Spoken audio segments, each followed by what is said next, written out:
नमस्कार। झारखंड विधानसभा के सदन की कार्रवाई आज काफ़ी हंगामेदार रही। सदन की कार्रवाई शुरू होने से पहले विपक्ष के सभी विधायक विधानसभा के बाहर प्रदर्शन करते हुए दिखे। सूर्या हांसदा के एनकाउंटर और रिम्स 2 जहां पर बनना है वहां की जमीन और रैयत की मांग को लेकर विपक्ष के विधायक प्रदर्शन करते हुए दिखे। वहीं सत्ता पक्ष के विधायक भी सदन की कार्रवाई शुरू होने से पहले संविधान के 130वां संशोधन को एक धोखा बताते हुए उन्होंने प्रदर्शन किया। सदन की कार्रवाई जैसे ही 11 बजे शुरू हुई उसके बाद तमाम विपक्ष के विधायक अपने जगह पर खड़े हो गए और उसके बाद प्रदर्शन करते करते वेल में आ गए। उसके बाद विधानसभा अध्यक्ष ने सदन की कार्रवाई 12:30 बजे तक के लिए स्थगित कर दी गई। लेकिन 12:30 बजे जैसे ही सदन की कार्रवाई फिर शुरू हुई और फिर से वो हंगामा देखने को मिला। कुछ विधायी कार्य को संपन्न करने के बाद फिर सदन की कार्रवाई 2 बजे तक के लिए स्थगित कर दी गई।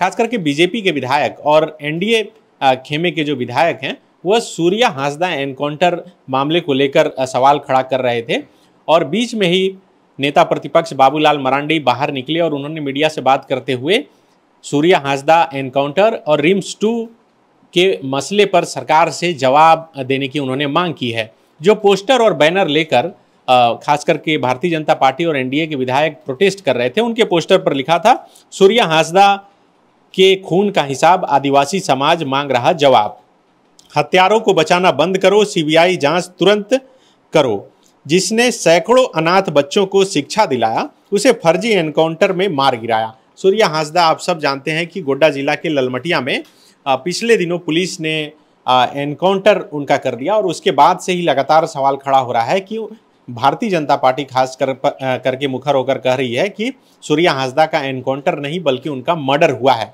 इस वक्त फोन लाइन पर जितेंद्र सर मौजूद हैं जो विधानसभा के अंदर मौजूद थे और लाइव तस्वीरें देख रहे थे कि आखिर कैसे जो विपक्ष के विधायक हैं वो वेल में जाकर प्रोटेस्ट कर रहे थे और उसके बाद विधानसभा अध्यक्ष लगातार सभी को अपनी जगह पर जाने के लिए कहते रहे लेकिन वो नहीं गए और उसके बाद सदन की कार्रवाई लगातार स्थगित करनी पड़ी।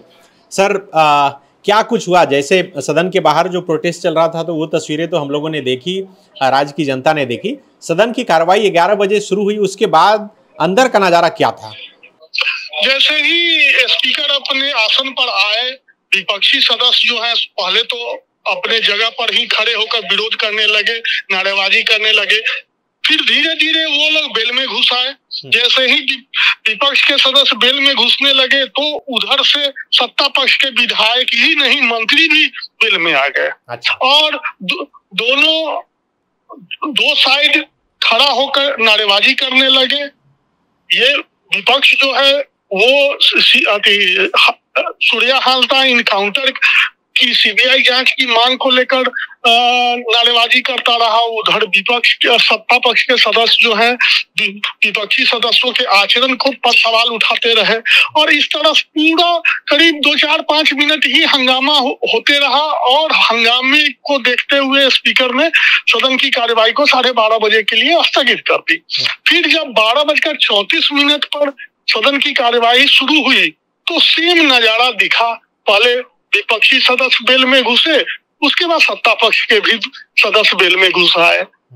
अंतर सिर्फ इतना ही था जो इस बार मंत्री लोग बेल में नहीं आए, जबकि इससे पहले मंत्री भी सत्ता पक्ष के विधायकों के साथ मंत्री भी बेल में घुस आए थे। ये हंगामा होते रहा। उसके बाद स्पीकर जो है सो विधायी कार्य 2-3 विधायी कार्य को संपन्न कराया, जैसे सीएजी की रिपोर्ट लेकर आया सदन में, उसके बाद लोक लेखा समिति की रिपोर्ट को लेकर आया और उसी हंगामे के बीच में वित्त मंत्री राधा किशोर ने प्रथम अनुपूरक बजट पर चर्चा का प्रस्ताव पेश किया और चर्चा का प्रस्ताव पेश करने के बाद कटौती का प्रस्ताव सत्येंद्र नाथ तिवारी की ओर से पेश किया गया और जैसे ही ये विधायी कार्य संपन्न हुआ, स्पीकर ने सदन की कार्यवाही 2 बजे तक के लिए स्थगित कर दी। अब 2 बजे जब शुरू होगी कार्यवाही तो अगर सत्ता पक्ष विपक्षी विधायक हंगामा करेंगे तब तो चर्चा नहीं होगी। चर्चा के बीच में ही प्रथम अनुपूरक को पास कराने की कोशिश होगी और अगर हंगामे के साथ वो बहिष्कार करके विपक्षी सदस्य सदन से बाहर आ जाएंगे तो हो सकता है जो सत्ता पक्ष के विधायक जो कटौती प्रस्ताव पर चर्चा में जिन लोगों का नाम है वो 2-3 सदस्य सत्ता पक्ष के अपनी बात रखेंगे। कुल मिलाकर आज फिर सदन चलना नहीं है, सेकेंड हाफ में सिर्फ प्रथम अनुपूरक बजट जो है उसको पास कराना सरकार का एकमात्र काम है और सरकार हंगामा हो या मारपीट हो जो भी हो उसमें वो प्रथम अनुपूरक पास होगा और आज की कार्यवाही समाप्त हो जाएगी। तो मतलब जो ये लोग मांग कर रहे हैं, बाबूलाल मरांडी भी नेता प्रतिपक्ष वो मांग किए कि सरकार इस पर जवाब दे, तो क्या लगता है कि फिलहाल जवाब मिल पाएगा? उम्मीद नहीं है, इसलिए कि अभी जब स्पीकर से मांग हो रही थी, विपक्षी सदस्य कह रहे थे जब मुख्यमंत्री इस पर जवाब दे, तो स्पीकर बार बार यही बात दोहरा रहे थे कि हम केजरी बेंच को जवाब देने के लिए विवश नहीं करेंगे, मुख्यमंत्री को हम विवश नहीं करेंगे। केजरी बेंच अगर चाहेगा, मुख्यमंत्री चाहेंगे तो जवाब देंगे, लेकिन आपके दबाव में हम मुख्यमंत्री को जवाब देने के लिए विवश नहीं कर सकते। ठीक है, शुक्रिया सर। तो ये जितेंद्र सर थे जो विधानसभा के अंदर मौजूद थे और उन्होंने बताया कि आज सुबह से 11 बजे जैसे ही सदन की कार्रवाई शुरू हुई और उसके बाद अंदर का क्या कुछ नजारा था। स्पष्ट तौर पे आपने सुना कि जैसे ही 11 बजे सदन की कार्रवाई शुरू हुई, विपक्ष के सभी विधायक अपने जगह पर खड़ा होने के साथ हंगामा करने लगे और धीरे धीरे वेल में आ गए और उसी वक्त सत्ता पक्ष के भी विधायक जो है वो खड़ा हो गए और हंगामा करने लगे और उन्होंने कहा कि ये दादागिरी नहीं चलेगी और उसके बाद सदन की कार्रवाई स्थगित कर दी गई और उसके बाद करीब 12:30 बजे फिर सदन की कार्रवाई जब शुरू हुई तो फिर वो नज़ारा देखने को मिला और उसके बाद कुछ विधायी कार्य निपटाने के बाद फिर सदन की कार्रवाई 2 बजे तक के लिए स्थगित कर दी गई है। तो आज जो झारखंड विधानसभा के मानसून सत्र का दूसरा दिन था कार्य दिवस के हिसाब से देखिएगा, तो आज सुबह से ही ये नज़ारा देखने को मिला।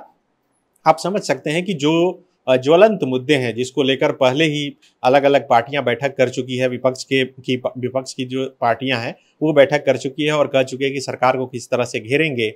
सत्ता पक्ष के जो विधायक हैं वो बैठक कर चुके हैं और उन्होंने कहा है कि कैसे वो माकूल जवाब देने के लिए तैयार हैं। तो ये विधानसभा के अंदर की लगातार तस्वीरें हम आपको दिखा रहे हैं और बता रहे हैं कि आखिर झारखंड विधानसभा के अंदर क्या कुछ चल रहा है। शुक्रिया। 27 वर्षों के सफर में 17,000 से भी अधिक छात्रों ने डॉक्टर एवं इंजीनियर बनकर भरे सफलता की ऊंची उड़ान, जहां साधारण छात्र भी झारखंड टॉपर्स बनकर बना रहे इतिहास। दूरदर्शी शिक्षाविद श्री विपिन सिंह के मार्गदर्शन में मेडिकल एवं इंजीनियरिंग के लाखों छात्रों के लिए आशा की किरण के रूप में goal nation's leading institute. TheFollowUp.in, like, share and subscribe. www.thefollowup.in